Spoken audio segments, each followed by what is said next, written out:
কুমিল্লা ১৪গ্রাম উপজেলার সাম্প্রতিক বন্যায় ক্ষতিগ্রস্ত মানুষের মাঝে পোশাক সামগ্রী এবং খাবার বিতরণ করেন মীর আহমেদ চ্যারিটি ফাউন্ডেশনের নির্বাহী পরিচালক, সাবেক ছাত্রদল কেন্দ্রীয় কমিটির সদস্য ও জগন্নাথ বিশ্ববিদ্যালয়ের ছাত্রদলের সাবেক প্রকাশনা সম্পাদক জহিরুল কাইয়ুম জহির।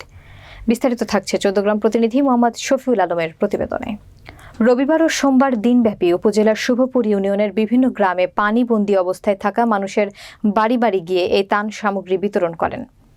এ সময় শুভপুর ইউনিয়ন খামার পদুয়া ও তিন পাড়া সহ পানিবন্দী মানুষের বাড়ি বাড়ি গিয়ে অসহায় পরিবারের মাঝে পোশাক সামগ্রী ও খাবার সহ ত্রাণ বিতরণ করেন।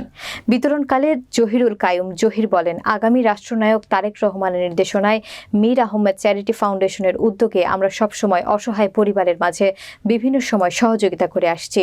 প্রতি বছরের ন্যায় সাম্প্রতিক বন্যায় ক্ষতিগ্রস্ত মানুষের মধ্যে ত্রাণ সামগ্রী ও খাবার বিতরণ করে যাচ্ছি।